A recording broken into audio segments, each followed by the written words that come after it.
I'm going to tell you what we're up to today.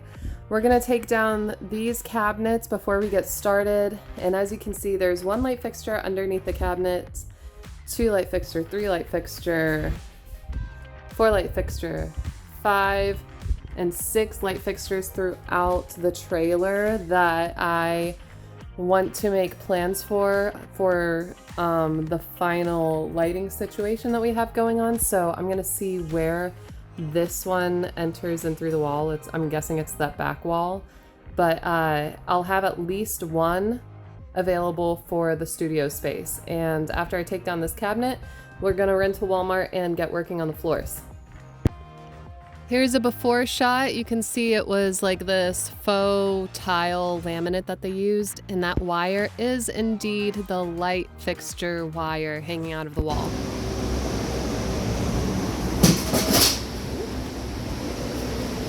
All right, so this is the flooring that we're gonna put in. We got these at Home Depot.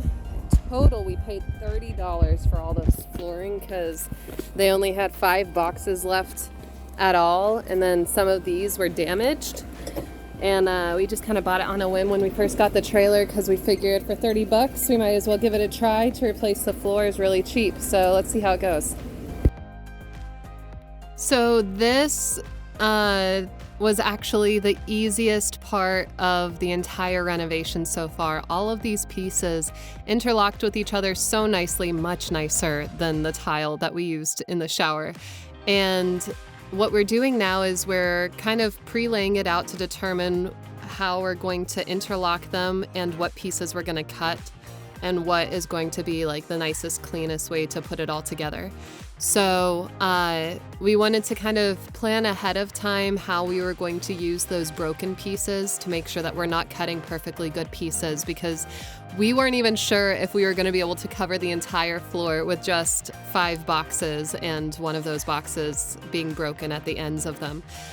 All in all, it came together nicely. We also decided not to remove the laminate flooring. We didn't see a point in that. And we decided not to use the vinyl tile glue that we used in the shower space because we had all those issues with it drying and it was crazy sticky and messy. So we opted for liquid nails across the entire floor on this one, which is so much cleaner, so much nicer, and in my opinion, just as strong. So we did the liquid nails and we used an air compressed nail gun to nail along the edges, around any corners, any cut pieces. We would just go in with a nail gun and nail those in. And those nails are so thin that you can't even see them in the floor. So I think it all came together really nicely, and I'm 100% confident that it's secure. You may have seen I'm using a mallet and a scrap piece of the flooring to hammer everything into place and interlock the pieces. But as we got closer and closer to the other side of the trailer, that became more difficult because you can't get the leverage with the mallet. You can't even stick the mallet in between once you get up along the side of the trailer. So we ended up needing to make a run to Home Depot to get this special tool to, get your leverage and hammer the pieces in. As you can see, we're right up against the side of the trailer there. So obviously we had to get some snow cones on the way back. It was so hot outside. Now we're on the final piece.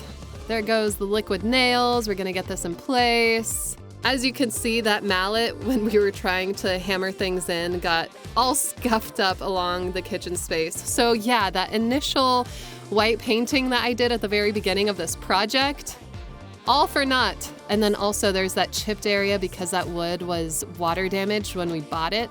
So all of these little areas that are kind of scuffed up, we're gonna save for, finishing detailed trim after all is said and done, because you never know what changes you're gonna have to make to your plans along the way, as we've learned the hard way. So we're gonna finish up like little bits of paint, trim, all of that stuff before we hit the road.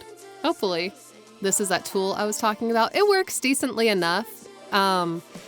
Actually, it worked really well. It was a little difficult to get the leverage without it popping up over the tile or damaging the tile itself because you have to hammer it pretty hard.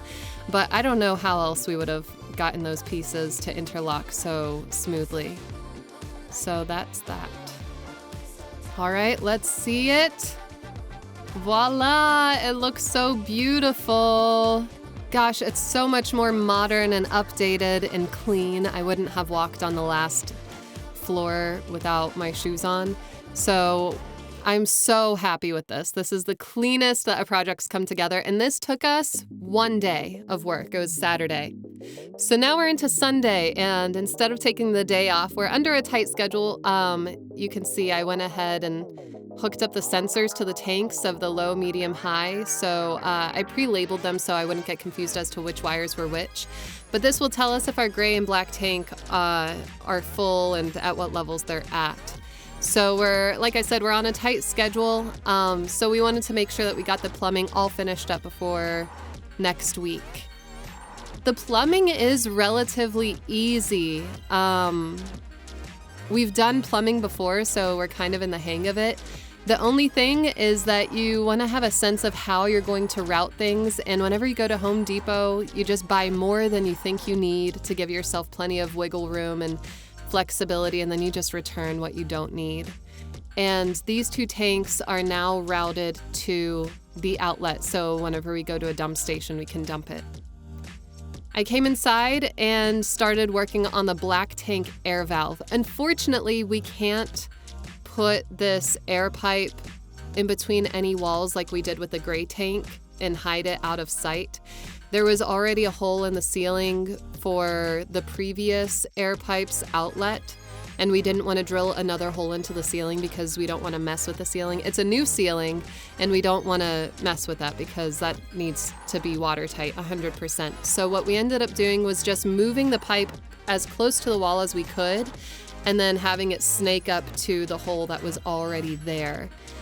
And at this point in the day, I'm pretty hot and I'm getting a little loosey-goosey with my measurements, so it got a little bit tight up against that wall, and I wasn't even sure if I was going to be able to fit them together. But I got them eventually with some hammering and body weight. Looky, looky, loo!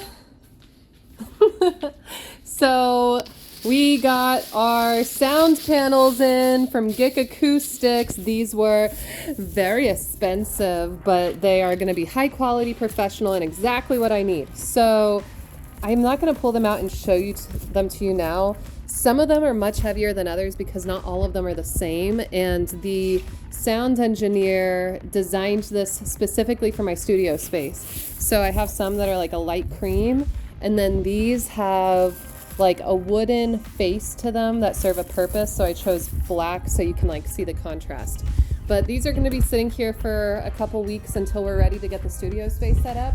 And boom, I got my new chair. So I'm going to set it up and let's see how it works. I could make an entire video about chairs for voiceovers. I've been through so many chairs, and it makes such a difference when you're sitting in the same seat recording for 8 hours a day. So this is my latest attempt at finding the perfect chair, and I've been using it since then, and I might say it's the best option I've had so far. So I got a saddle seat that raises high enough to where I'm very tall. I'm 6 feet tall. So I wanted to be able to feel almost like I'm standing, and the saddle seat helps my hips stay in the right position as if I'm standing. So I'm not clenching in my back in an uncomfortable seat because my hips are in a more natural position like I'm sitting on a horse. And this helps with breath support, and it also helps with energy level and all of that stuff. So that's that. I'll see you guys next time. We are working on, actually, we're gonna go ahead and do the studio space because we have all those panels taking up the living room. Bye.